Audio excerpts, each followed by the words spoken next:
बिस्मिल्लाहिर्रहमानिर्रहीम अस्सलाम वालेकुम। आज हम करेंगे chapter 16 financial performance measurement F2। Financial performance measurement किसे कहते हैं? उससे पहले परफॉर्मेंस मेजरमेंट किसे कहते हैं? परफॉर्मेंस मेजरमेंट नाम से ही आपको समझ आ रहा है, परफॉर्मेंस की मेजर करना, परफॉर्मेंस को मेजर करना। अब ये कैसे मेजर करेंगे हम, और किसकी मेजर करेंगे और क्यों मेजर करेंगे? So let's begin the why. Why do we actually need to measure the performance? अब देखो, फॉर एग्जाम्पल आप एक स्टूडेंट हो, आप तैयारी कर रहे हो किसी सब्जेक्ट की। आपकी कितनी तैयारी हो गई है या नहीं हुई है, इसकी मेजरमेंट कोई करता है या नहीं करता? ऑफ कोर्स, आपके मेंटोर्स या आपका ट्यूटर, जो भी आपको सब्जेक्ट के लिए गाइड कर रहा है, आपका वो टीचर, वो चेक करता है आपकी परफॉर्मेंस को। कैसे? आपको टेस्ट देकर, आपको मॉक्स करवाकर आपकी परफॉर्मेंस को इवेल्युएट करता है, चेक करता है कि आप कहाँ स्टैंड कर रहे हो। क्लास में कोई क्वेश्चंस पूछकर, क्विक क्विज करवा के उसे ये पता चल जाता है कि आप कहाँ स्टैंड कर रहे हैं, इस वक्त आपकी तैयारी कहाँ तक पहुंची है। इसी को परफॉर्मेंस को मेजर करना कहते हैं। अब ये कोई भी कर सकता है, आप एज अ स्टूडेंट अपनी खुद की भी कर सकते हैं, अपनी पास्ट परफॉर्मेंस की बेस पर, कि भाई मेरे पिछले सब्जेक्ट में कितने आए थे, इस सब्जेक्ट में मैं कितना लाना चाहता हूँ। अच्छा, मैंने पिछले सब्जेक्ट में कितना ज्यादा टाइम दिया था स्टडीज को, इस दफा मैं कितना ज्यादा टाइम दूं। तो एक पर्सन अपने सेल्फ इवेल्युएशन भी कर सकता है। An individual can evaluate himself, a mentor can evaluate, your supervisor can evaluate. Corporate sector में आपके सुपरवाइजर जो हैं, जो आपके जस्ट ऊपर हैं, वो आपकी परफॉर्मेंस को मेजर कर सकते हैं। आपके सीनियर, जो भी आपका रोल है उस इदारे में, आपका सीनियर, आपका सुपरवाइजर, आपका मैनेजर आपकी परफॉर्मेंस को मेजर कर सकता है। इसी तरह इदारे, ऑर्गेनाइजेशंस अपनी परफॉर्मेंस को मेजर कर सकते हैं ओवरऑल, पिछले साल से, पास्ट परफॉर्मेंस से कंपैरिजन हो सकता है, और कॉम्पिटिटर से परफॉर्मेंस को कंपेयर किया जा सकता है, और मार्केट में किसी और इंस्टीट्यूट से, किसी और इदारे से, ऑर्गेनाइजेशन से आपकी परफॉर्मेंस को मेजर किया जा सकता है, और अपने ही बजट से, यानी कि आपने अपने लिए कोई प्लान किया होगा, आप अपने ही प्लान से इवेल्युएट और कंपेयर कर रहे होते हो कि एक्चुअल में क्या हो रहा है। मैंने ये प्लान किया था, ये मेरा टारगेट था, ये मैंने बजट बनाया था, एक्चुअल में ये परफॉर्मेंस हो रही है। इन दोनों के कंपैरिजन करेंगे और देखेंगे कि भाई हम कैसा परफॉर्म कर रहे हैं। तो भाई आखिर ये परफॉर्मेंस करें ही क्यों? इसलिए करना है ताकि हम इवेल्युएट तो कर सके खुद को, वेयर आर वी स्टैंडिंग। जब तक हमें ये नहीं पता चलेगा कि हम इस वक्त कहाँ खड़े हैं, हम ये कैसे तय करेंगे कि आया कि हमें फर्दर इम्प्रूवमेंट की जरूरत है, या हम बिल्कुल सही डायरेक्शन पे जा रहे हैं, we just need to keep moving, या हमने डायरेक्शन चेंज कर ली है, हम गलत ट्रैक पे चले गए हैं, तो हमें वापस आने की जरूरत है।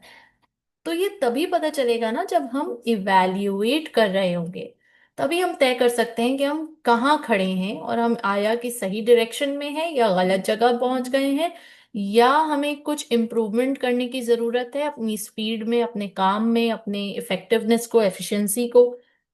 सो we need to evaluate our performance before we can jump to any conclusion. अब आइए, ये जो परफॉर्मेंस मेजरमेंट है, इससे होगा क्या? जब पता चल गया कि हाँ हम सही ट्रैक पे हैं, या पता चल गया हम डाइवर्ट हो गए हैं, या पता चल गया हमें इम्प्रूवमेंट की जरूरत है, तो अब पता तो चल गया, तो now we are going to execute. हम उस पर एक्शन लेंगे, काम करेंगे, और उसको बेहतर बनाएंगे। अपने टारगेट्स को अचीव करने के लिए अपनी परफॉर्मेंस पे काम करेंगे, उसको बेहतर बनाएंगे, ताकि हमारे डिजायर्ड टारगेट्स अचीव हो सके। अब आइए, परफॉर्मेंस को मेजर करने के बहुत सारे डोमेन्स हैं, एस्पेक्ट्स हैं, या डायमेंशंस हैं। इसका क्या मतलब है? इसका मतलब ये है कि किसी की भी परफॉर्मेंस आपको इवेल्युएट करनी है, उसके बहुत सारे तरीके हैं। यानी कि फॉर एग्जांपल, अगर मैं एज अ टीचर अपने स्टूडेंट की परफॉर्मेंस को इवेल्युएट करना चाहूँ, तो मैं तीन हिस्सों में डिवाइड करूंगी। पहला हिस्सा क्लास परफॉर्मेंस, के क्लास में कितना एक्टिवली रिस्पॉन्स कर रहे हैं, उनको कॉन्सेप्ट समझ आ रहा है कि नहीं आ रहा, जो मैं क्लास में क्वेश्चंस कर रही हूँ वो रिप्लाई बैक सही आ रहा है उसका या नहीं आ रहा। सेकंड, मैं इवेल्युएट करूंगी कि घर पे ये कितनी प्रैक्टिस करके आ रहे हैं, या मेरे पास कितनी क्वेरीज लेकर आ रहे हैं, या फिर अपना होमवर्क असाइनमेंट कर रहे हैं या नहीं कर रहे हैं, घर में कितनी तवज्जो दे रहे हैं पढ़ाई पे। एंड तीसरा मैं बोलूंगी स्कोर, एग्जामिनेशन में, टेस्ट में, मॉक्स में कितने मार्क्स आ रहे हैं, क्लियर कर रहा है बंदा या नहीं कर रहा। तो ये तीन चीजों पे इवेल्युएट किया जाएगा। और चौथी बहुत अहम चीज, कि इसके सॉफ्ट स्किल्स कैसे हैं, इस पर्टिकुलर स्टूडेंट की सॉफ्ट स्किल्स कैसे हैं, यानी कि आया कि ये टाइम मैनेजमेंट कर पा रहा है या नहीं कर पा रहा, ये प्रेशर ले पा रहा है नहीं ले पा रहा, एग्जाम प्रेशर जिसे कहते हैं, ये जो है प्लान एंड ऑर्गेनाइज कर पा रहे हैं अपनी स्टडीज को, अपने वर्क को, अपनी जॉब को और अपनी स्टडीज को, क्या ये मैनेज कर पा रहे हैं, क्या ये अपना कॉन्फिडेंस बहाल रख पा रहे हैं या नहीं रख पा रहा, ओवर कॉन्फिडेंट या अंडर कॉन्फिडेंट तो नहीं है। तो ये चार पैमाने हो गए जिसकी बेस पर या जिसको सामने रखते हुए मैं परफॉर्मेंस को इवेल्युएट करूंगी एज अ टीचर। अब ये मैंने मिसाल आपको इसीलिए दी है ताकि आप समझ सको कि रियल लाइफ में आप रिलेट कर सको कि अच्छा ऐसे परफॉर्मेंस को इवेल्युएट किया जाता है। अब इसी पैमाने को, इसी एग्जाम्पल को आप कॉर्पोरेट सेक्टर में ले जाओ।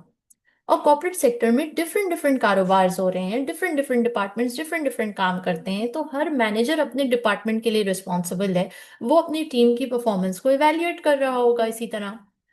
उसके भी कुछ पैमाने होंगे, जो काम दे रहा है वो काम के ऊपर कुछ पैमाने होंगे, उन पैमाने के ऊपर वो मेजर करेगा अपनी टीम की परफॉर्मेंस। इसी तरह वो टीम को फीडबैक भी दे सकता है कि आपकी परफॉर्मेंस इवैल्यूएशन के बाद ये नतीजा निकला है कि आप यहाँ पे खड़े हो, आपको यहाँ इंप्रूव करने की जरूरत है, या आप सही ट्रैक पे हो, कीप इट अप, शाबाश, लगे रहो, या आप बस थोड़े से दूर हो अपने टारगेट को अचीव करने से, थोड़ी सी और जान लगाओ अपना टारगेट अचीव कर लोगे। तो इस तरह से आप टीम को मोटिवेट भी कर सकते हो, फीडबैक भी दे सकते हो। अब आइए इदारा।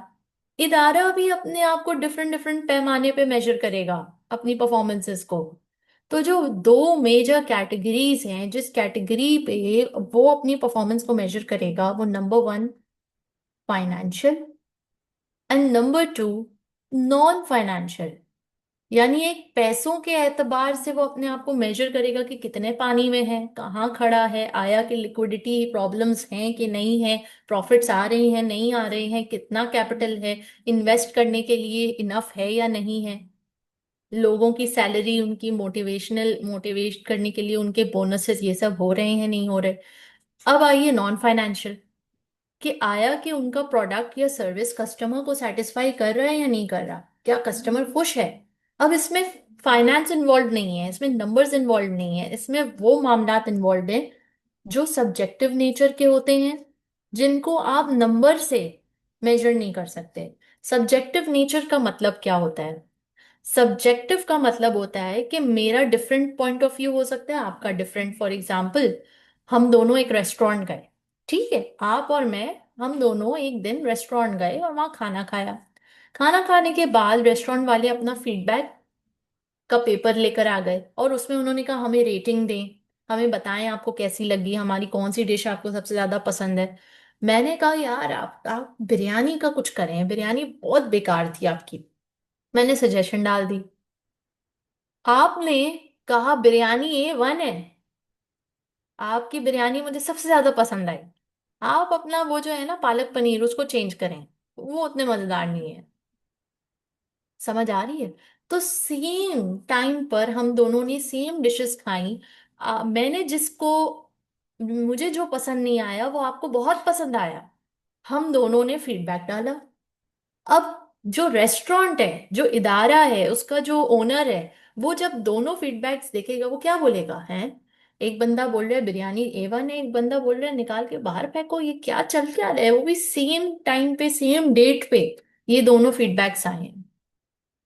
तो अब हम कैसे मेजर करें क्या क्या वाकई हमारी बिरयानी अच्छी है या नहीं है, कैसे इवेल्युएट करें? तो हम देखेंगे कि भाई उस दिन उस रेस्टोरेंट में कितने टोटल कस्टमर्स आए। फॉर एग्जाम्पल 20 आए, उन 20 में से कितने लोगों ने बिरयानी ऑर्डर की? 10 ने की।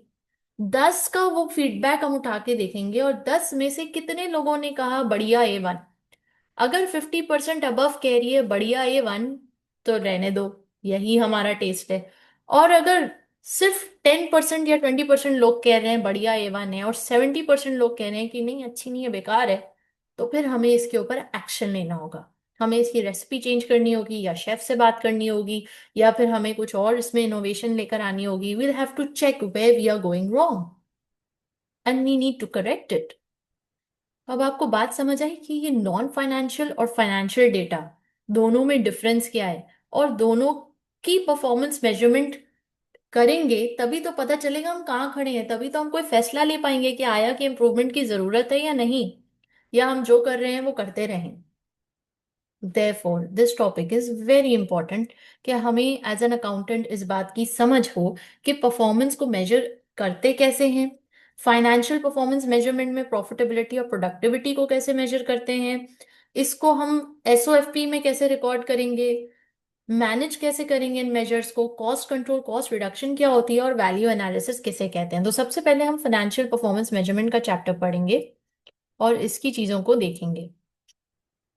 So, as we discussed, we have two categories of measuring performance, which is financial performance and non-financial performance। दोनों को आई होप मैंने बहुत अच्छे से एक्सप्लेन कर दिया है। फाइनेंशियल परफॉर्मेंस मेजर्स में प्रॉफिट आ रहा है, रेवेन्यू आ रहा है, कॉस्ट आ रहा है, शेयर प्राइस आ रही है, कैश फ्लो आ रहा है, anything that involve numbers, anything that involves money is related to financial performance measurement. Whereas anything which is related to the product quality, reliability, customer satisfaction, which cannot be measured in numbers or like in financially in financial numbers, those things we need to check quantitatively and qualitatively कि उनकी उसकी quality कैसी थी, उसकी quantity कितनी थी। तो उसको हम क्या कहते हैं, नॉन फाइनेंशियल परफॉर्मेंस मेजर्स। इस पर्टिकुलर चैप्टर में हम सिर्फ फाइनेंशियल को डील करेंगे, और फाइनेंशियल्स को डील करने के लिए हमें यूजुअली जो रेकमेंड या सिखाया जाता है वो रेशियोज सिखाए जाते हैं, that how to find out the ratios, how to calculate the ratios, and through these ratios we are going to evaluate कि पिछले साल और इस साल में क्या फर्क हुआ, कॉम्पिटिटर्स में आपस में क्या फर्क हुआ, और आया कि हमें इम्प्रूव करना है या नहीं करना, और इसकी इंटरप्रिटेशन क्या होगी। यानी कि अगर कोई रेशियो आ रहा है 10%, तो उसका क्या मतलब है। So let's get into this. तो सबसे पहले तो मैं चाहूंगी कि आप एज अ स्टूडेंट तमाम रेशियो के फॉर्मूलाज लिख लीजिए, क्योंकि फॉर्मूलाज लिखेंगे तो फिर आप आपके पास एक फॉर्मूला एक जगह पे एक शीट पे फॉर्मूलाज सारे लिखे हुए होंगे, तो फिर हम जैसे जैसे सम्स करेंगे you can just refer to the formula and apply it. So I would like you to please write down the formulas. पहले तो आप हेडिंग डालिए रेशियोज। रेशियोज रेशियोज को तीन कैटेगरीज में डिवाइड किया गया है। Number one, profitability ratios. Number two, liquidity ratios. And number three, debt equity ratios। ठीक है, प्रॉफिटेबिलिटी, लिक्विडिटी, डेट इक्विटी, ये तीन कैटेगरीज हैं। इन तीन कैटेगरीज को हम लिखेंगे। प्रॉफिटेबिलिटी के अंडर कौन कौन से आते हैं? Number one, return on investment ratio, जिसको रिटर्न ऑन कैपिटल एम्प्लॉयड भी कहते हैं। Second, return on equity ratio. Third, profit margin ratio. Fourth, gross profit margin ratio. Fifth, cost by sales ratio. ये पांच रेशियोज प्रॉफिटेबिलिटी के under आते हैं। जल्द अज जल्द इसके हम फॉर्मूलाज लिख लें। रिटर्न ऑन इन्वेस्टमेंट या रिटर्न ऑन कैपिटल एम्प्लॉयड का फॉर्मूला है profit upon capital employed multiply by 100%। आप वीडियो पॉज कर सकते हैं और इसको लिख सकते हैं। नेक्स्ट,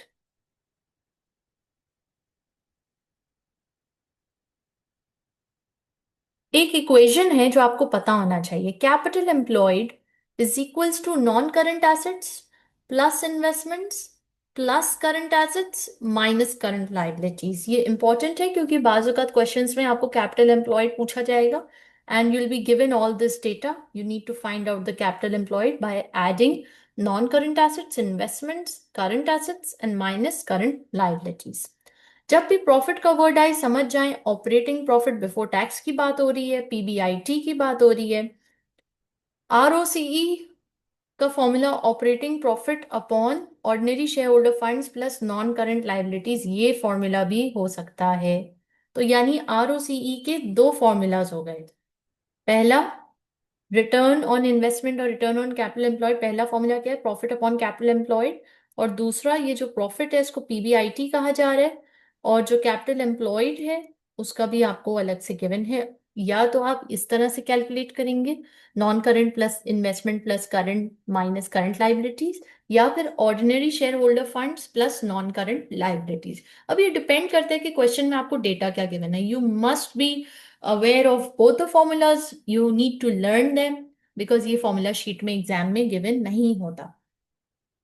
अब आइए अगला फॉर्मूला लिखिएगा, are O I.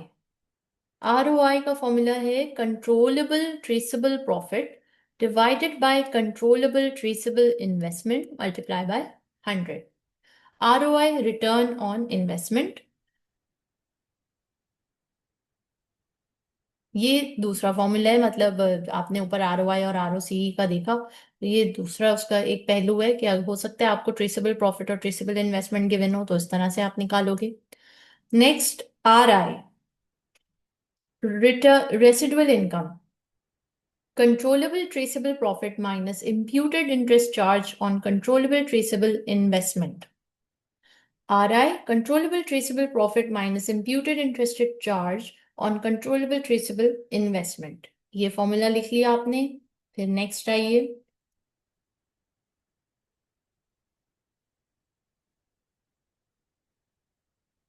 Return on equity, net income upon share holder equity, net income upon share holder equity. Next profit margin to sales ratio, profit margin is equals to profit divided by revenue multiply by 100। Profit margin is equals to profit divide by revenue multiply by 100। अब ये profit क्या है, ये profit before interest and tax है। Gross profit margin, gross profit margin is equals to gross profit divide by turnover multiply by 100। Gross profit divide by turnover multiply by 100% gross profit margin. Next cost by sales ratio, कोई भी cost given हो और आपसे पूछा जाए कि cost by sales ratio निकालो, तो आप देखोगे कि कौन सी कॉस्ट बाय सेल्स रेशियो का पूछा जा रहा है। अगर प्रोडक्शन कॉस्ट का पूछा जा रहा है तो आप इस तरह करोगे, production cost of sales divide by sales. अगर डिस्ट्रीब्यूशन डिस्ट्रीब्यूशन एंड मार्केटिंग का पूछा जा रहा है तो distribution marketing cost divide by sales. यानी सिंपल है, जो भी कॉस्ट का आपको पूछा जा रहा है वो कॉस्ट ले लो, उसको डिवाइड बाय सेल्स कर दो। Material cost, labour cost, production overheads, administrative cost divide by sales. अब आइए नेक्स्ट, अल्लाह भला करे आपका, लिक्विडिटी रेशियोज। अब आप दूसरी हेडिंग डालिएगा, लिक्विडिटी रेशियोज, लिक्विडिटी रेशियोज। अब इसके अंदर कितने कितने हैं, number 1 asset turnover, number 2 current ratio, number 3 quick ratio. Quick ratio का दूसरा नाम है एसिड टेस्ट रेशियो। तो एसेट टर्नओवर का फॉर्मूला क्या है, sales divide by capital employed, sales divide by capital employed, asset turnover. फिर उसके बाद आइए, एक इक्वेशन है जो जो मस्ट है, जो बहुत इंपॉर्टेंट है, profit margin multiply by asset turnover is equals to ROI, return on investment. तो प्रॉफिट मार्जिन का फॉर्मूला क्या है, profit upon sales. Asset turnover का फॉर्मूला क्या है, sales upon capital employed. ROI का फॉर्मूला क्या है, प्रॉफिट अपॉन कैपिटल एम्प्लॉयड। तो हो सकता है आपको सवाल में कैपिटल एम्प्लॉयड गिवन हो, प्रॉफिट गिवन हो, और पूछा जाए कि सेल्स पता लगाओ। तो जब आपको ये इक्वेशन के बारे में मालूम है तो आप इस इक्वेशन को सामने रखते हुए मिसिंग फिगर को फाइंड आउट बआसानी कर सकते हैं। आपको सेल्स गिवन है, आपको कैपिटल एम्प्लॉयड गिवन है, सॉरी सॉरी सॉरी, आपको फॉर एग्जांपल आपको प्रॉफिट गिवन है, आपको कैपिटल एम्प्लॉयड गिवन है, profit is given, capital employed is given. तो आप प्रॉफिट यहां भी लगा लोगे, कैपिटल एम्प्लॉयड यहां भी लगा लोगे। You need to find out the missing figure, the X, the sales. तो ये आप इजीली फाइंड आउट कर सकते हैं if you remember the equation. अब आइए next, Current ratio is equals to current assets divided by current liabilities. Next ratio आ गया, current assets divided by current liabilities. Quick ratio is equals to current asset less inventories divided by current liabilities. Quick ratio is equals to current assets less inventories divided by current liabilities. आगे आइए, पहले हम सब formulas लिख लेंगे, फिर हम उसके बाद इसको समझेंगे. Okay, next efficiency ratios. Efficiency ratios दूसरी हेडिंग डालिएगा. एफिशिएंसी रेशियोज में हमारे पास inventory turnover period, accounts receivable collection period, accounts payable payment period, ये तीन रेशियोज आ गए. Working capital period. अब इन तीनों का एक एक करके फॉर्मूला लिखें. Accounts receivable collection period is equals to trade receivables upon sales multiply by 365 days. अगर आपके पास क्वेश्चन में डेज में लिखा हुआ है मेंशन डेटा तो आप 365 डालोगे, अगर मंथ्स में लिखा है तो 12 मंथ से मल्टीप्लाई करोगे. ठीक है. So what is it? Accounts trade receivables divided by sales multiply by 365 days or 12 months. Next, inventory turnover period. Inventory divided by cost of sales multiplied by 365 days or 12 months. Next, inventory turnover, cost of sales divided by inventory. Accounts payable payment period. Accounts payable payment period is equals to accounts payable divided by purchases multiplied by 365 days or 12 months. Working capital period. Working capital period is equals to working capital upon cost of sales multiplied by 365 days. या फिर working capital divided by operating cost multiplied by 365 days. Next, debt and gearing ratios. इसको leverage ratios भी कहते हैं. Debt और gearing ratios, ये तीसरी ये चौथी कैटेगरी हो जाएगी आपकी, debt and gearing ratios और leverage ratios. तो इसमें capital gearing आ रहा है आपका, gearing ratio prior charge capital long term debt upon prior charge capital plus shareholder equity. Prior charge capital long term debt upon prior charge capital plus shareholders equity. Interest cover PBIT upon interest charges. Interest cover PBIT upon interest charges. Next, बस I think यहाँ पे हमारा complete हो गया सिलसिला तमाम ratios का. अब हम इसकी अंडरस्टैंडिंग लेंगे. बेसिकली जब आप इसका सवाल करेंगे तो आपको लगेगा कि ये तो बहुत आसान सवाल है, क्योंकि it's just the application of the formula. You need to take the data from the question and apply it on the formula. Apply the formula. So it's not that difficult. अब जैसे हम रिटर्न ऑन इन्वेस्टमेंट अगर हम देखें तो return on investment हम कैसे find out करते हैं? Profit upon capital employed. Profit upon capital employed ये क्वेश्चन है. इसमें कंपनी ए कंपनी बी दोनों का प्रॉफिट भी गिवन है और दोनों का कैपिटल एम्प्लॉयड भी गिवन है. तो सिंपल आपने 5000 अपॉन 50,000 किया, मल्टीप्लाई बाय 100 किया, आपके पास रिटर्न ऑन इन्वेस्टमेंट आ गया 10% कंपनी ए का और कंपनी बी का 20%. हाँ, अब अगर आपके पास कैपिटल एम्प्लॉयड डायरेक्टली गिवन ना हो और आपके पास ये सारा डेटा गिवन हो, तो अब आपको खुद ये आना चाहिए कि कैपिटल एम्प्लॉयड किस तरह फाइंड आउट करते हैं. Like in this question, calculate the return on capital employed. मेरी रिक्वेस्ट है कि पहले आप इस क्वेश्चन को पॉज करेंगे, वीडियो को पॉज करेंगे और ये क्वेश्चन ट्राई आउट करेंगे खुद से और फिर इसको रिज्यूम करके देखेंगे.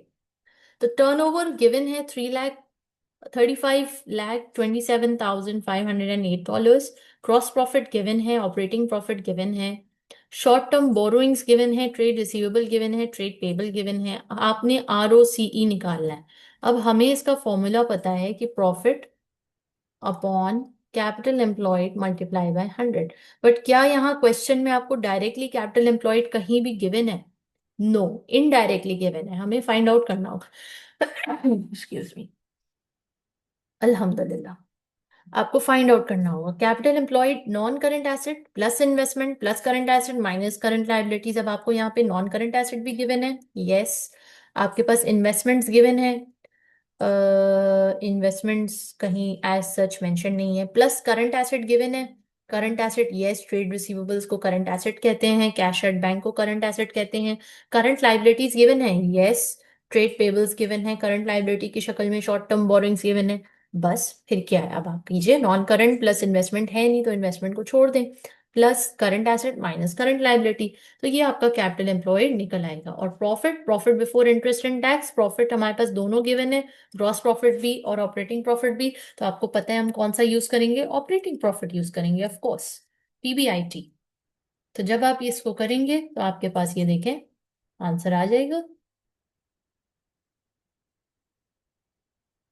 यहाँ पे इन्वेस्टमेंट नहीं ली गई, यहाँ पे करंट एसेट लिया गया है। करंट एसेट क्या है हमारे पास, एक तो ये है 221 222, एंड देन एक यहाँ पे कैश एट बैंक है 2309791। तो इन्वेस्टमेंट्स की फिगर क्वेश्चन में नहीं गिवन, तो लिहाजा नहीं लिखे, आप उसको जीरो लें। बाकी सब चीजें आपको मेंशन्ड है, गिवन है, तो आपने उसी तरह से निकाल लें। I hope it's clear. ROI की तरफ जाते हैं। ROI controllable traceable profit divide bye controllable traceable investment, और आरआई कंट्रोलेबल ट्रेस, अच्छा ये सॉरी, आरओसीई को हमने समझा ही नहीं कि आरओसीई की इंटरप्रिटेशन क्या है। आरओसीई के नाम से ही ये बात वाज़ेह है कि रिटर्न ऑन कैपिटल एम्प्लॉयड। जो कैपिटल ओनर अपनी जेब से निकाल के बिजनेस पे लगा रहा है, पैसे की शक्ल में, एसेट की शक्ल में, जिस भी शक्ल में, उसके ऊपर कोई ना कोई रिटर्न तो एक्सपेक्ट करेगा ना। कोई भी इन्वेस्टर होगा वो अपना कुछ भी लगाएगा तो बदले में कुछ रिटर्न चाहिए ना उसको। तो इसी को रिटर्न ऑन कैपिटल एम्प्लॉयड कहते हैं, कि आपको अपने कैपिटल एम्प्लॉयड पर कितना रिटर्न मिलेगा, कितनी परसेंटेज रिटर्न मिलेगी। तो पता चला कि जब आप 100% लगाओगे तो उसमें से 20% वापस आ रहा है, रिटर्न की शक्ल में मिल रहा है। 30% रिटर्न की शक्ल में मिल रहा है, 35%। तो ये कौन बताएगा, ये रेशियो बताएगा। अब आइए next, ROI. ROI return on investment या रिटर्न ऑन कैपिटल एम्प्लॉयड दोनों सेम चीज है, लेकिन इसका एक अलग फॉर्मूला भी गिवन है। तो आप वही पता लगाते हो कि आपकी इन्वेस्टमेंट के ऊपर कितना रिटर्न आपको मिलेगा, या आप क्या चाह रहे थे, एक्सपेक्ट कर रहे थे, और एक्चुअल में कितना हो रहा है, तो ये रेशियो आपको बताएगा। अब आइए रेसिडुअल इनकम। रेसिडुअल इनकम कहती है controllable traceable profit minus imputed interest interest charge on controllable traceable investment. यानी कि प्रॉफिट में से इन्वेस्टमेंट, वो भी इंटरेस्ट चार्ज जो हो रहा है इन्वेस्टमेंट के ऊपर, उसको माइनस कर दो। उसको माइनस कर दो तो आपका रेसिडुअल इनकम आ जाएगा। रेसिडुअल इनकम लिटरली इसके मायने इसके नाम से ही समझ आ रहे हैं कि भैया प्रॉफिट में से जो जो आपको खर्चा निकालना है ना, निकाल दो। जो असल, जो खालिसतन प्रॉफिट बच रहा है ना आपके पास, वो आपका, वो आपकी इनकम है। उसको उसके ऊपर आपका फुल कंट्रोल है, फुल इख्तियार है। आपको जैसे उसको यूज करना है आप करो, आपको उसको जैसे यूज करना है आप करो। ये है रेसिडुअल इनकम, कि प्रॉफिट में से आपने इम्प्यूटेड इंटरेस्ट इंटरेस्ट चार्ज निकाल दिया, अब जो बचा है ना वो खालिसतन आपका है, ओनर का है।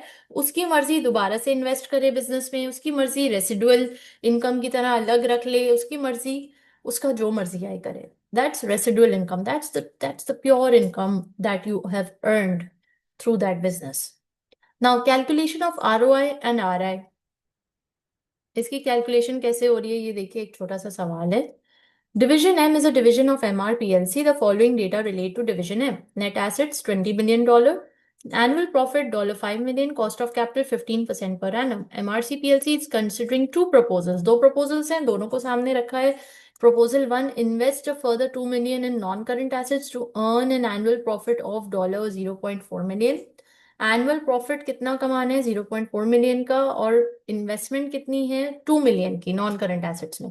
और प्रपोजल 2 कह रहा है कि आप डिस्पोज ऑफ कर दो नॉन करंट एसेट को, उसकी नेट बुक वैल्यू 5.5 मिलियन पे। This would lead to profits falling by $1 million per annum. एक साल में $1 million जो है वो गिर जाएगा, कम हो जाएगा। क्यों? क्योंकि आप नॉन करंट एसेट को क्या कर रहे हो, नेट बुक वैल्यू पे सेल ऑफ कर रहे हो, डिस्पोज कर रहे हो। Proceeds from the disposal of these non-current assets would not be credited to Division M, but to the holding company of MRs PLC instead.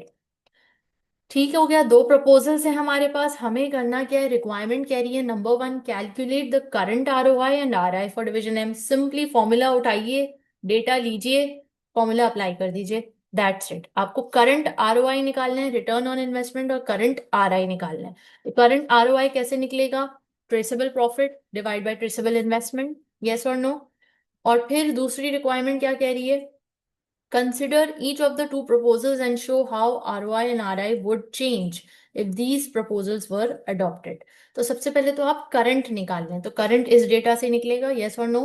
तो करंट प्रॉफिट में, जिसमें से आप कंट्रोलेबल प्रॉफिट यानी 5 मिलियन को डिवाइड करेंगे इन्वेस्टमेंट से, investment net assets की 20 मिलियन है, और नेट एसेट का मतलब ही यही होता है आपकी इन्वेस्टमेंट है। तो देखिए 5 million upon 20 million multiply by 100%, 25% ROI current निकल आया, स्ट्रेट फॉरवर्ड, ठीक है। अब आइए आर आई कैसे निकल रहा है, traceable profit minus imputed interest charge. तो हमें यहाँ पे इंटरेस्ट चार्ज भी क्वेश्चन में दिया गया है, मेंशन्ड है 15% per annum cost of capital. तो हम क्या करेंगे, 5 मिलियन माइनस 15% ऑफ 20 मिलियन, आपके पास आंसर आ गया 2 million residual value, residual income. Clear, ये बेसिक था, ये करंट था। अब आइए प्रपोजल्स को इवैल्यूएट करना है, दोनों प्रपोजल्स को देखना है। तो पहले प्रपोजल में ट्रेसेबल प्रॉफिट क्या बनेगा, 5 मिलियन प्लस 0.4, यानी करंट 5 मिलियन है। और फिर कह रहे हैं कि अगर हम प्रपोजल 1 लेते हैं तो आपको एनुअल प्रॉफिट ये मिलेगा, यस और नो। और ये इसकी इन्वेस्टमेंट फर्दर करनी पड़ेगी। तो आपने सिंपली इसमें जो प्रॉफिट है, ट्रेसेबल प्रॉफिट है, वो 5 मिलियन में 0.4 मिलियन ऐड कर दिया, 5.4 मिलियन ट्रेसेबल प्रॉफिट निकल के आ गया। इसी तरह इन्वेस्टमेंट जो करंट थी, जो ओरिजिनल थी, वो 20 मिलियन थी, उसमें आपने न्यू इन्वेस्टमेंट जो नॉन करंट एसेट आपने लेना है 2 मिलियन का, वो ऐड कर दिया, तो 22 मिलियन। अब जो न्यू आरओआई निकलेगा वो 5.4 अपॉन 22 मल्टीप्लाई बाय 100, तो 24.5%। ये न्यू प्रपोजल नंबर वन के को एक्सेप्ट करने के बाद आरओआई है। फिर ये जो प्रपोजल वन है, इसको एक्सेप्ट करने के बाद आरआई कितना आ रहा है, 5.4 million minus 15% of 22 million, profit minus imputed interest charge on investment, yes और नो। जब ये आपने सॉल्व किया तो आपका 2.1 मिलियन आ रहा है। तो ये प्रपोजल वन से आपका ये सिलसिला है। प्रपोजल टू से अगेन, प्रपोजल टू का डेटा आप करेंगे कि 5 मिलियन में से 1 मिलियन कम हो जाएगा प्रॉफिट, क्योंकि आपने क्या किया, non current asset dispose of कर दिया है। तो अब जो न्यू ट्रेसेबल प्रॉफिट है प्रपोजल टू से, वो 4 मिलियन का है। और न्यू ट्रेसेबल इन्वेस्टमेंट कितनी है, क्योंकि अब आपने डिस्पोज ऑफ कर दिया है नॉन करंट एसेट, तो कितने का एसेट नेट बुक वैल्यू पे डिस्पोज ऑफ हुआ है, देखिएगा जरा proposal two, net book value of 5.5 million, इसको आपने लेस कर देना है, यस और नो। तो ये आप लेस कर देंगे, आपके पास 14.5 मिलियन आ गया। तो new ROI is 4 million upon 14.5 multiply by 100, which gives you 27.6% ROI. RI कितना निकल रहा है, 1.8%। कैसे निकाला, प्रॉफिट 4 मिलियन को माइनस किया imputed interest charge on investment, तो आपके पास 1.82 मिलियन आ गया। अब आपने कंपैरिजन करना है, क्या कंपैरिजन, करंट लिखा, आरओआई 25% निकाला, प्रपोजल वन 24.5% और प्रपोजल टू 27.6%। तो करंट तो ये आ ही रहा है। अब इन दोनों में से कौन सा चूज करने से आपका आरओआई बढ़ेगा, of course proposal two. R I किससे बढ़ेगा, आर आई यहाँ पे प्रपोजल वन में 2.1 आ रहा है और यहाँ पे 1.82, यानी कम हो रहा है। तो प्रपोजल वन आर आई के बेस पे अगर हम डिसाइड करेंगे तो प्रपोजल वन अट्रैक्टिव है, और आर ओ आई के बेस पे अगर हम डिसाइड करेंगे तो प्रपोजल टू अट्रैक्टिव है। अब सही बात कौन सी है, यानी हम आर ओ आई को फॉलो करें या आर आई को फॉलो करें। तो आइए इसकी कमेंट्री पढ़ते हैं। Based on ROI alone, proposal 2 would appear the best, showing a relative increase in return when proposal 1 shows a decrease. However, the RI suggests the opposite is true and proposal 1 is the best. This is because RI focuses purely on the absolute result. When considering proposal 2, divisional managers should also consider the asset rate of return, यानी कह रहे हैं कि अगर आप proposal 2 की तरफ जा ही रहे हैं तो एसेट रेट ऑफ रिटर्न भी कैलकुलेट कीजिए। एसेट रेट ऑफ रिटर्न का क्या फॉर्मूला है, इसको भी अपने पास लिख लीजिए, change in profit upon change in investment. 18.2% है asset rate of return. Since MRPLC's current rate of return is 25%, any asset which has a rate of return less than this should be disposed of. It is, यानी अब ये बात clear हो गई ना कि चूंकि ROI 25% करंट इस इदारे का है, तो कोई भी नॉन करंट एसेट अगर इससे कम ROI जनरेट कर रहा है तो उसको हमें डिस्पोज ऑफ कर देना चाहिए। और हमने अभी अभी इसका निकाला, इस एसेट का एसेट रेट ऑफ रिटर्न, तो जो कि 18.2% आ रहा है, 25% से कम आ रहा है। देयरफॉर इन्होंने बिल्कुल सही डिसाइड किया कि इस एसेट को डिस्पोज ऑफ कर देना चाहिए। तो प्रपोजल 2 ही हर हाल में बेहतर लग रहा है। It is important to remember, therefore, that whichever proposal is accepted, it should lead to goal congruence. What is this goal congruence? ये आपने F1 में भी ये वर्ड, ये टर्मिनोलॉजी पढ़ी होगी। गोल कॉन्ग्रुएंस का मतलब होता है कि इदारे का एक मिशन होता है, एक ऑब्जेक्टिव होता है, गोल होता है। जो भी डिपार्टमेंट जो भी फैसले करे, वो फैसले तमाम के तमाम उस बिगर गोल से अलाइंड होने चाहिए या कनेक्टेड होने चाहिए। यानी कि मेरा कोई फैसला, मेरा कोई इनफरादी फैसला या मेरा कोई अपने डिपार्टमेंट के लिए फैसला ऐसा ना हो जो इदारे के बिगर गोल के ऑपोजिट जा रहा हो। बात समझ आ रही है? वो इदारे के बिगर गोल के टूवर्ड्स जाना चाहिए या अलाइनमेंट में होना चाहिए।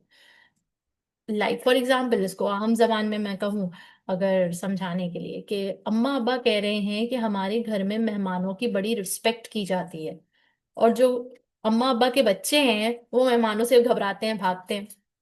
तो अम्मा अब्बा की ये वैल्यूज हैं और उस घर की ये वैल्यू है और बिगर गोल और ऑब्जेक्टिव है कि घर में कोई भी आए, कोई भी से मुराद कोई भी, कोई ऐसा जरूरी नहीं है कि कोई अमीर ही आएगा तो उसकी रिस्पेक्ट होगी, नहीं। कोई अगर नॉर्मल फैमिली से, बैकग्राउंड से भी बिलोंग कर रहा है और कोई शख्स भी आ जाए, चाहे वो कचरे वाला ही क्यों ना हो, चाहे वो सफाई वाला क्यों ना हो, चाहे वो प्लम्बर क्यों ना हो, चाहे वो इलेक्ट्रिशियन क्यों ना हो, कोई भी आ जाए, हम उसको लाजमी खिला पिला के रिस्पेक्ट देते हैं और रिस्पेक्ट के साथ भेजते हैं।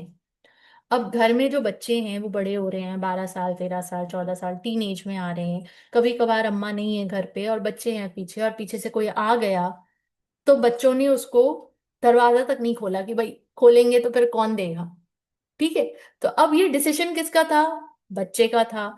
लेकिन क्या ये बिगर गोल से अलाइन था? नो। ये फैमिली वैल्यूज के बिल्कुल खिलाफ था कि कोई घंटी बजाता रह जाए, आप हो घर पे और आपने दरवाजा नहीं खोला। ये छोटी सी मिसाल थी बात, ठीक है? इसी तरह इदारों में होता है कि इनफरादी जो बंदे हैं, जो एम्प्लॉयज हैं, स्टाफ हैं, वो अपने जहन से सोच रहे हैं, वो अपने तरीके से डिपार्टमेंट को रन कर रहे हैं। वो ये नहीं देख रहे कि भाई इदारे का मेजर गोल या पर्पस क्या है, इदारे की पॉलिसीज क्या है, इदारे की वैल्यूज क्या है, इदारे का मिशन स्टेटमेंट क्या है, इदारा क्या समझता है। तो मैं भी तो उस इदारे में रहकर काम कर रहा हूँ। अगर मैं एम्प्लॉई हूं तो मैं उस इदारे में ही रह के काम कर रहा हूँ, एंड आई एम रिप्रेजेंटिंग और being an ambassador of that company और that corporate sector or that organization. So I should make sure that my values are aligned with the values of the organization, or I agree with them, or maybe I'm somewhere on the same page. If not, at least during the office hours, I have to project those same policies and those same values as of the organizations. ठीक है? तो इसको कहते हैं गोल Confluence. सारे staff का और इदारे का गोल एक ही हो, अलाइंड हो। नेक्स्ट, एडवांटेजेस और डिसएडवांटेजेस क्या है ये देखिए, सेल्फ रीड है, खुद से देख लीजिएगा। दोनों के फायदे हैं। फायदे ये हैं कि ROI is a relative measure, whereas RI is an absolute measure. Relative measure यानी इससे आप पता तो लगा सकते हो, लेकिन RI एग्जैक्टली आपको बताता है कि आपके इस कारोबार से कितनी इनकम जो आप कमा रहे हो, रेसिडुअल इनकम, वो आपको मिल रही है। ठीक है? ये हल्का सा फर्क है दोनों में। अच्छा, this RI can also be related to the NPV of a project and supports the NPV approach. Therefore, organizations that maximize residual income will not necessarily but are likely to maximize NPV in the long run. यानी ये जो है ये NPV से भी related है। Therefore, RI को ही अगर फोकस कर लें तो NPV को लोग फोकस नहीं करते, क्योंकि दोनों ऑलमोस्ट सेम पेज पे होते हैं। अब आइए disadvantages of ROI and RI। Disadvantages क्या है? It can be difficult to identify controllable profits. जाहिर है मुश्किल हो सकता है कि एग्जैक्टली वही प्रॉफिट्स को पता लगाया जाए जो कि कंट्रोलेबल हैं, नॉन कंट्रोलेबल वालों को साइड लाइन कर दिया जाए।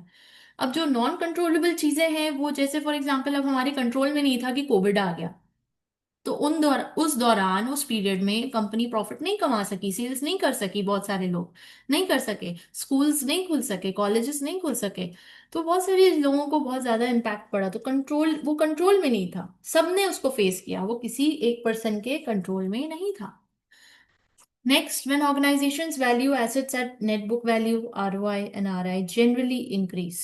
जब भी इदारे अपने एसेट्स को नेट बुक वैल्यू पर लेकर आते हैं तो यूजुअली आरओआई और आरआई इंक्रीज हो जाता है एज एसेट्स गेट ओल्डर। क्योंकि एसेट पुराना हो रहा है, तो नेट बुक वैल्यू यानी आज की मार्केट वैल्यू के हिसाब से जाहिर है महंगाई हो रही है, तो उसको आज की मार्केट वैल्यू पे लेकर आना है, नेट बुक वैल्यू पे लेकर आना है। तो इसकी वजह से क्या हो रहा है, आरओआई और आरआई इंक्रीज हो जाता है, which is not showing a true and fair view actually. Next, both ROI and RI involve a cost of capital figure, which must be estimated. Cost of capital को एक estimate है जो निकाला जा रहा है, ठीक है। तो ये इसकी कोई सर्टेनिटी नहीं है। देयरफॉर जब कोई एक चीज भी एस्टिमेट है तो वो चेंज हो सकती है। तो ये जरूरी नहीं जो हम आरओआई और आरआई निकाल रहे हैं वो बिल्कुल ट्रू एंड फेयर व्यू और रियल और एक्चुअल भी में भी यही सब कुछ हो। Next, both ROI and RI measure divisional performance based on a single value. एक वैल्यू के बेस पर ये किसी एक डिपार्टमेंट और एक डिवीजन का ही पता लगाया जा सकता है। As a general rule, most investment projects with positive NPVs have corresponding low ROI and RI figures in early years. NPV जब भी हम निकालते हैं किसी प्रोजेक्ट का, वो पॉजिटिव एनपीवी निकलती है। यूजुअली उनके शुरू के दिनों में आरओआई कम होता है, शुरू के सालों में कम होता है। लेकिन आपने क्या किया, शुरू के सालों का ही आरओआई देखकर उस प्रोजेक्ट को रिजेक्ट कर दिया कि ये तो बहुत कम है। तो हमें शुरू के सालों का अगर हम सिर्फ देखेंगे तो वो कम ही आएगा, हालांकि उसका प्रोजेक्ट की एनपीवी पॉजिटिव है, यानी वो आगे जाके बेनिफिट ही देगा वो प्रोजेक्ट। तो लिहाजा आरओआई और आरआई जो है ना, उसके ऊपर हम कंप्लीटली रिलाई नहीं कर सकते। अब आइए, अब जरा सुनिए, इस बात को जरा गौर से सुनिए। ये सारे रेशियोज जितने भी हमने अभी लिखे हैं और हम निकालेंगे और हम सीखेंगे, ये सब कहीं ना कहीं इनकी लिमिटेशंस हैं।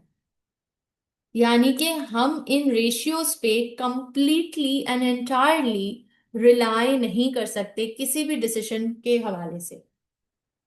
हम रेशियोज क्यों फाइंड आउट कर रहे हैं, इसीलिए फाइंड आउट कर रहे हैं ना, ताकि हम इदारे की परफॉर्मेंस को मेजर कर सकें, इवेल्युएट कर सकें और फिर कोई बेहतर फैसला ले सकें, इदारे के लिए कोई एक्शन ले सकें इम्प्रूवमेंट की तरफ, या अपने आप को कंट्रोल करने की तरफ कि हम डिट्रैक्ट ना हो, या हम ये समझे कि हाँ हम तो सही ट्रैक पे हैं, कुछ भी करने की जरूरत नहीं है।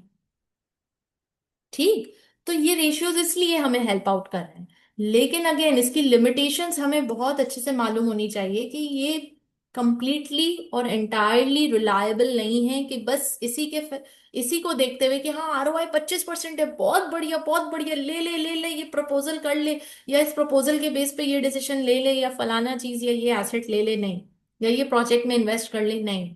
आप कंप्लीटली इस रेशियो पे, आरओआई पे रिलाई नहीं कर सकते, या सिर्फ आरआई पे रिलाई नहीं कर सकते, उस पे रिलाई करते हुए कोई अहम फैसला नहीं ले सकते। आपको बाकी चीजें भी देखनी है, बाकी फैक्टर्स भी देखने हैं, दूसरे रेशियोज भी देखने हैं, करंट अफेयर्स भी देखने हैं, करंट सूरत हाल भी देखनी है, लिक्विडिटी भी देखनी है, और बहुत सारी डिफरेंट चीजें भी सामने रखते हुए कोई फैसला लेना है।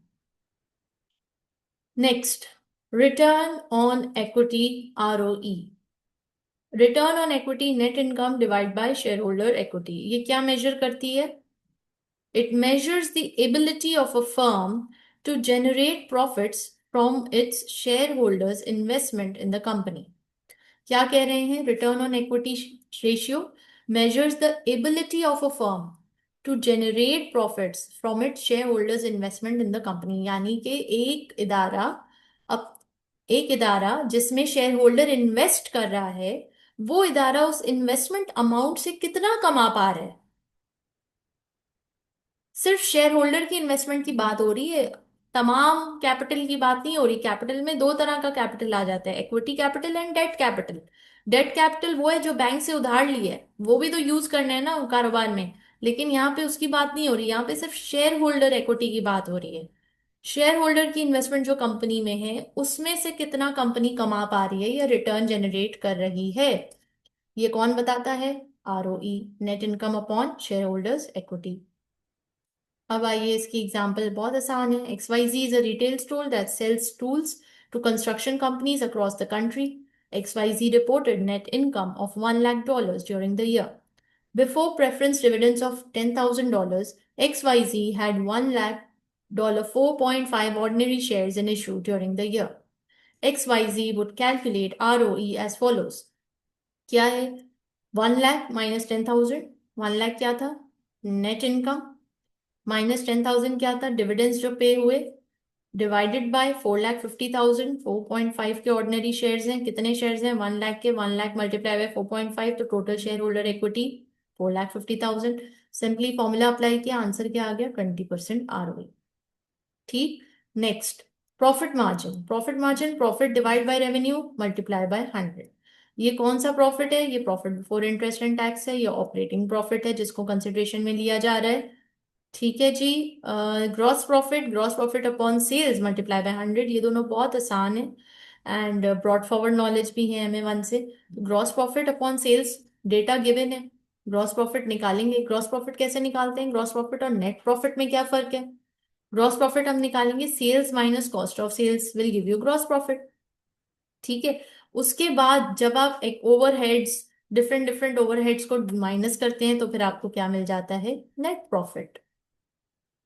तो जरा देखिए यहाँ पे, 16,000। ग्रॉस प्रॉफिट निकालने के लिए क्या किया? 16,000 जो आपका नेट प्रॉफिट था उसमें ऐड बैक किया 42,000, और उसमें ऐड बैक किया सिर्फ 42,000 यानी मार्केटिंग ओवरहेड्स, ताकि आपके पास क्या आ जाए? ग्रॉस प्रॉफिट निकल के आ जाए। Gross profit divided by sales किया 36.25%। इसी तरह ईयर 2 के लिए, ईयर 1 के लिए आप इसी तरह कर रहे होंगे, ग्रॉस प्रॉफिट निकाल रहे होंगे। और नेट प्रॉफिट क्या है? नेट प्रॉफिट 16,000 है, तो जब आप नेट प्रॉफिट मार्जिन निकालेंगे तो 16,000 अपॉन द सेल्स।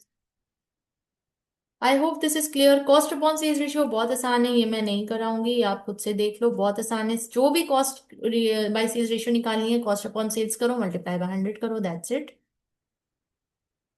आगे आइए, current ratio, asset turnover ratio. Asset turnover ratio में क्या है? Sales divide by capital employed. Sales divide by capital employed, इससे क्या पता चलता है? It measures how well the assets of a business are being used to generate sales. किसी भी इदारे के एसेट्स कितने बेहतरीन तरीके से काम कर रहे हैं या काम में लिए जा रहे हैं, जिसके नतीजे में जबरदस्त सेल्स हो रही है। तो कैसे यूज हो रहा है? यानी कि एसेट हमें कितना कमा करके दे रहा है, इस बिजनेस में जितना एसेट लगाया है हमने, जितना पैसा एसेट पे लगाया है, वो एसेट से हमारी कितनी कमाई हो रही है, कितनी सेल्स जनरेट हो रही है। तो sales divide by capital employed, ये हमारा एसेट टर्नओवर है। फिर आपका ये देखिए, ये इक्वेशन, प्रॉफिट मार्जिन को आप मल्टीप्लाई करेंगे एसेट टर्नओवर से तो आपका ROI आ जाएगा। तो अब एग्जामिनेशन में आपको क्वेश्चन में किसी भी तरह का एक पजल दिया जा सकता है, उस पजल को आपने सॉल्व करना है। हो सकता है आपको ROI गिवन हो, प्रॉफिट मार्जिन गिवन हो और बोला जा रहा हो एसेट टर्नओवर निकालो। हो सकता है आपको ये प्रॉफिट गिवन हो, से कैपिटल एम्प्लॉयड गिवन हो, पूछा जा रहा हो सेल्स निकालो। तो इक्वेशन पता होगा तो आपने बस फॉर्मूला को अप्लाई करने और निकालना है, दैट्स इट। लिक्विडिटी रेशियो किसे कहते हैं? लिक्विडिटी रेशियो बेसिकली, लिक्विडिटी कहते हैं कैश इन हैंड, आपके हाथ में कितना पैसा है, इदारे के हाथ में कितना पैसा है। जाहिर है जब कोई भी इदारा कारोबार करता है तो उसको चाहिए होता है कैश, उसको चाहिए होता है पैसा। विदाउट पैसे, विदाउट कैश इन हैंड कारोबार, day to day routine activities नहीं चल पाती। तो ये जो लिक्विडिटी रेशियो है ये हमें इदारे की लिक्विडिटी स्टेटस बताता है कि इदारा जो है उसके पास कितना इस वक्त कैश इन हैंड है फौरी तौर पे। तो करंट रेशियो में हम क्या कर रहे होते हैं? Current assets divide by current liabilities, कि जितने भी करंट एसेट्स हैं उसको हम डिवाइड करेंगे करंट लाइबिलिटी से, तो हमें क्या पता चलेगा कि इस वक्त जो हमारे पेबल्स हैं, पेबल्स करंट लाइबिलिटी जो हमें पे ऑफ करने हैं, हमारे पास इस वक्त कितने करंट एसेट्स मौजूद हैं जो कि इमीडिएटली हम सेल करेंगे और हम अपनी करंट लाइबिलिटीज को पे ऑफ कर सकेंगे। तो ये करंट रेशियो हमें बताता है। अब आइए, क्विक रेशियो क्या बताता है? करंट एसेट्स माइनस इन्वेंट्री, यानी इन्वेंट्री को हटा करके कितने करंट एसेट्स आपके पास मौजूद है। इन्वेंट्री वो होती है जिसका आप कारोबार कर रहे होते हो, ट्रेडिंग कर रहे होते हो, सेल और परचेज कर रहे होते हो। करंट एसेट्स वो है जो आप अपने डे टू डे बिजनेस में इस्तेमाल कर रहे हो। ऐसे कितने करंट एसेट्स आपके पास मौजूद हैं जिसको आप सेल करो तो आपकी फॉरेन करंट लाइबिलिटीज पे ऑफ हो सकेगी या नहीं हो सकेगी, इन्वेंट्रीज को हटा करके। तो इसको हम क्या कहते हैं? क्विक रेशियो और एसेट टेस्ट रेशियो। सवाल है, इसको ट्राई कीजिएगा। पॉज कीजिए वीडियो, ग्रॉस प्रॉफिट परसेंटेज निकालिए, नेट प्रॉफिट परसेंटेज निकालिए, क्विक रेशियो निकालिए। तो बहुत आसान है, आप ईयर 1, ईयर 2, ईयर 3 का लिख के ग्रॉस प्रॉफिट, आपको सिर्फ फॉर्मूला याद होना चाहिए, डेटा सारा आपको क्वेश्चन में गिवन है। It's very straight forward, very very straight forward, ठीक है। तो बहुत आसान है, नेट प्रॉफिट परसेंटेज निकालनी है, क्विक रेशियो निकालना है, और फिर उसकी कमेंट्री करनी है। कमेंट्री यानी तज्जिया करना है। तज्जिया कैसे करेंगे भाई? ईयर 2 में कितना परसेंट है? 33%। ईयर 3 में 33, ईयर 4 में 33। अरे वाह, ग्रॉस प्रॉफिट तो सेम है, यानी कि ना परफॉर्मेंस गिरी है ना परफॉर्मेंस इंक्रीज हुई है, ना बेहतर हुई है ना खराब हुई है, एज इट इज है, कांस्टेंट है। नेट प्रॉफिट 15% ईयर 2 में, 14.56% ईयर 3 में, और 13.9% ईयर 4 में। अरे नेट प्रॉफिट थोड़ी थोड़ी कम हो रही है, क्यों? बहुत ज्यादा फर्क नहीं है, लेकिन थोड़ा थोड़ा कम हो रहा है।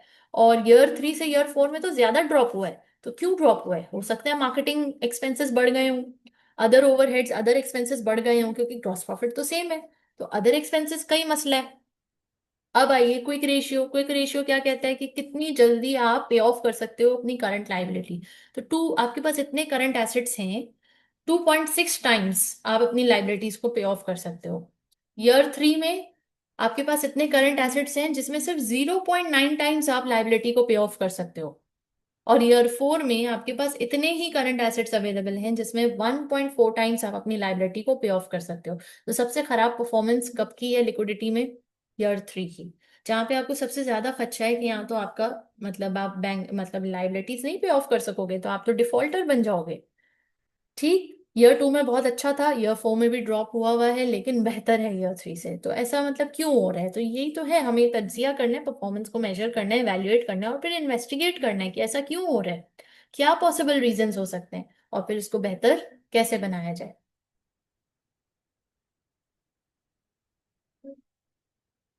नेक्स्ट आइए, एफिशिएंसी रेशियो। एफिशिएंसी रेशियो में अकाउंट्स रिसीवेबल कलेक्शन पीरियड है कि कितने दिनों में इदारा अपने रिसीवेबल्स को कलेक्ट कर लेता है। अकाउंट्स पेबल पेमेंट पीरियड है, कितने दिनों में इदारा अपनी पेबल्स को पे ऑफ कर देता है।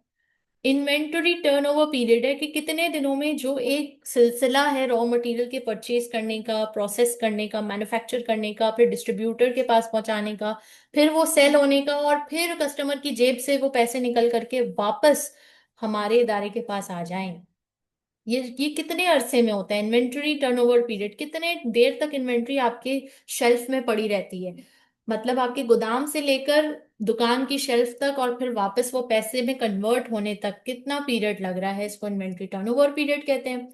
और वर्किंग कैपिटल पीरियड, यानी कि आपके हाथ में कितना कैपिटल है जो आप वर्किंग जिससे कर सकते हो और इस्तेमाल कर सकते हो। ठीक है, तो ये सारे फॉर्मूलाज गिवन है, सिंपली इसको अप्लाई करना है, और कुछ इसमें खास है नहीं। इसकी इसके इंटरप्रिटेशंस हमने बता दी हैं, डिस्कस कर ली हैं। इसको जरा हम वर्किंग कैपिटल को एक दफा पढ़ते हैं। Working capital control is concerned with minimizing funds tied up in net current assets while ensuring that sufficient inventory, cash, and credit facilities are in place to enable trading to take place. Calculation of the ratio provide some insight into working capital control, कि भैया ये जो working capital है, ये हम मतलब हम चाह रहे हैं ना कि हमारे हाथ में खुला पैसा हो। अगर हमारा पैसा इन्वेंटरी में ब्लॉक हुआ हुआ है, इदारे का पैसा उसकी इन्वेंटरी में ब्लॉक हुआ हुआ है, फॉर एग्जाम्पल आप ग्रोसरी, फॉर एग्जाम्पल आप गार्लिक सॉस बनाते हो, तो आपने गार्लिक सॉस बनाए हुए हैं, तो वो आपका प्रोडक्ट तैयार है, इट्स रेडी फॉर सेल, लेकिन वो जब तक शेल्फ के ऊपर है आपका पैसा वहां ब्लॉक है। जब वो शेल्फ से उतर के कस्टमर की ट्रॉली और कस्टमर के घर तक पहुंचेगा तो वो कस्टमर की जेब से पैसा निकल आएगा, तो यानी अब वो प्रोडक्ट खुला हो गया, पैसे हाथ में आ गए। तो ये कितने अरसे में हो जाते हैं? Working capital control is concern with minimizing funds tied up in net current assets while ensuring sufficient inventory, cash and credit facilities are in place to enable trading to take place. अब ऐसा भी नहीं है कि भैया customer से पैसे निकलवा लिए लेकिन मजीद और प्रोडक्ट बन के रेडी नहीं है। ऐसे भी नहीं करना, क्योंकि जाहिर है अब कस्टमर जब दोबारा आए तो ये ना हो ना कि ऑर्गेनाइजेशन मिस कर दे ये सेल्स, क्यों? क्योंकि खत्म हो गया, स्टॉक ही नहीं है, स्टॉक आउट हुआ है। नहीं। तो आपने एक बैलेंस रखना है कि पैसे आते रहें, आप काम करते रहें, आप प्रोडक्ट बनाते रहें, बेचते रहें, बनाते रहें, बेचते रहें, और वर्किंग कैपिटल भी आपके हाथ में हो। ठीक है जी। अब यहाँ पे ये सवाल है, इसको भी आपने ट्राई आउट करना है। इसमें भी same current ratio, quick ratio, सारी चीजें निकालनी है। जितना आप क्वेश्चंस प्रैक्टिस करोगे उतना ये आपको अजबर होगा, फॉर्मूलाज भी आपके जहन में याद हो जाएंगे आपको, और आपको पता चलेगा किस तरह से क्वेश्चन हो रहा है। फाइनली जो हमारा एक आखिरी रेशियो की कैटेगरी है वो है डेट एंड गियरिंग रेशियो। यानी कि इसमें हम ये पता लगाते हैं कि इदारा जो है कितने पानी में है, कितना उधार चढ़ा हुआ है उस बेचारे के ऊपर। यानी डेट और इक्विटी का रेशियो क्या बन रहा है, 50-60, 40-70, 40-60, 50-50, 70-30, क्या रेशियो बन रहा है? तो ये हमें कौन पता लगा के देगा? Gearing ratio. गियरिंग रेशियो जितना ज्यादा होता है, कहते हैं एक तरफ से बुरी बात भी है और एक तरफ से अच्छी बात भी है। अच्छी बात इसलिए क्योंकि गियरिंग ज्यादा है तो चीपर सोर्स ऑफ कैपिटल है डेट। और अगर गियरिंग ज्यादा है तो एक तरफ से इम्पैक्ट ये भी आता है कि यार कंपनी के ऊपर कितना उधार है भाई, चुका पाएंगे नहीं चुका पाएंगे। और दूसरी ही तरफ ये भी एक पर्सपेक्टिव आता है कि भाई गियरिंग रेशियो ज्यादा है तो अच्छी बात है, कंपनी को बड़ा कॉन्फिडेंस है अपने ऊपर कि वो उधार चुका देगी, तभी इतना उधार लिया हुआ है, सर चढ़ाया हुआ है। ठीक है, तो बहुत सारे डिफरेंट डिफरेंट पर्सपेक्टिव्स हैं इनके। हर कोई डिफरेंट नजरिए से, जाविये से इसको देखता है। अब आइए, इंटरेस्ट कवर में PBIT upon interest charges. What does it show? Interest cover ratio shows whether a company is earning enough profits before interest and tax to pay its interest cost comfortably. वो ये जानना चाह रहे हैं कि आप कितना प्रॉफिट कमा रहे हो कि आप अपने इंटरेस्ट चार्जेस को कितनी दफा पे कर पाओगे या कितना कंफर्टेबली पे कर पाओगे। तो ये हमें बताता है इंटरेस्ट कवर कि हाँ इतना इनफ प्रॉफिट है कि इंटरेस्ट बआसानी पे हो जाएगा या नहीं होगा। ठीक है जी, ये भी सवाल आ गया आपके पास, इस सवाल को भी ट्राई आउट करना है। अब आइए, अल्लाह भला करे, लिमिटेशंस हैं आपके पास, लिमिटेशंस आपने देखनी है लाजमी। हम डिस्कस कर चुके हैं, ये भी एक सवाल है, इसको भी करना है। ठीक है, आज हम यहीं तक रख रहे हैं अपना टॉपिक। इंशाल्लाह नेक्स्ट रिकॉर्डिंग में, नेक्स्ट लेक्चर में हम यहाँ से कंटिन्यू करेंगे और अगला चैप्टर नॉन फाइनेंशियल परफॉर्मेंस भी कवर करेंगे। ठीक है, थैंक यू वेरी मच, अपना बहुत सारा ख्याल रखें। अल्लाह हाफिज।